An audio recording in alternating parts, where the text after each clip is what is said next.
আসসালামু আলাইকুম ওয়া রাহমাতুল্লাহ। নামাজ নিয়ে আমেরিকান একজন ডাক্তারের বক্তব্য ভাইরাল হয়েছে। তিনি তার ব্যাখ্যায় বিশ্লেষণ করে বুঝিয়েছেন যে পৃথিবীর প্রত্যেকটি মানুষের জন্য নামাজ কতটা উপকারী, এবং তিনি এও ব্যাখ্যা করেছেন কেন প্রত্যেকটি মানুষকে নামাজ পড়া উচিত সুস্থ থাকার জন্য।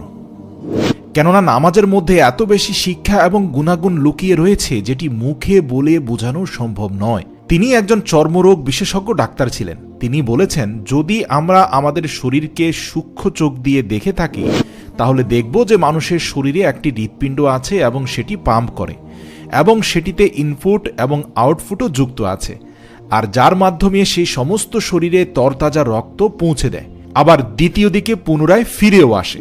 তিনি বলেছেন, যখন মানুষ বসে থাকে, শুয়ে থাকে অথবা দাঁড়িয়ে থাকে, তখন শরীরের যে অংশ নিচে থাকে সে অংশে খুব তাড়াতাড়ি রক্ত পৌঁছে যায়, কিন্তু শরীরের যে অংশটা উপরের দিকে থাকে সেগুলোতে বেশি প্রেসার লাগতে শুরু করে। যদি বিষয়টা গভীরভাবে দৃষ্টি দিয়ে থাকেন আপনিও বুঝতে পারবেন, মানুষের হার্ট যখন রক্তকে পাম্প করে থাকে তখনই রক্ত শরীরের নিচের অংশগুলোতে খুব ভালোভাবে পৌঁছে যায়, কিন্তু উপরের অংশগুলোতে ঠিক ততটা পৌঁছায় না যতটা তার প্রয়োজন ছিল। তো এর জন্য মস্তিষ্ককে নিচু হয়ে ঝুঁকে থাকা প্রয়োজন।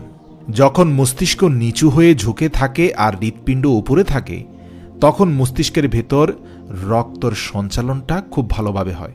কিন্তু একজন বেনামাজির পক্ষে মস্তিষ্ককে নিচু করা সম্ভব নয়, কারণ যেই ধর্মে নামাজ নেই সেই ধর্মে মস্তিষ্ক নিচে রেখে হৃৎপিণ্ডকে উপরে রাখার কোনো পদ্ধতিও নেই, যার কারণে অমুসলিম ব্যক্তিদের মানসিক সমস্যা, ব্রেইন ট্রমা থেকে শুরু করে বিভিন্ন প্রকার মস্তিষ্কের রোগ পেয়ে বসে।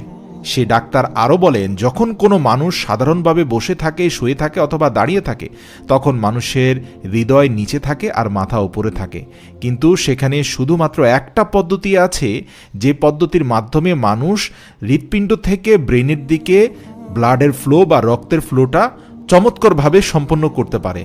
অর্থাৎ যখন মানুষ নামাজের সেজদারত হয় তখন তার হৃৎপিণ্ড উপরে থাকে এবং মাথা নিচে থাকে, আর এর ফলে পুরো শরীরের প্রত্যেকটি অংশে রক্ত খুব ভালোভাবে পৌঁছতে পারে। সুবহানাল্লাহ। আল্লাহ রাব্বুল আলামিনের কাছে এজন্য শুকরিয়া আদায় করা প্রয়োজন, তিনি আমাদেরকে মুসলিম হিসাবে পৃথিবীতে পাঠিয়েছেন এবং রাসূল সাল্লাল্লাহু আলাইহি সাল্লামের মাধ্যমে শবে মেরাজের রাত্রিতে পৃথিবীর শ্রেষ্ঠ আমল, আল্লাহ পাকের সাথে বান্দার মেরাজের সম্পর্ক তৈরি করার আমল, সেই সালাত তথা নামাজ উপহার হিসাবে প্রত্যেকটি বান্দাকে দিয়েছেন।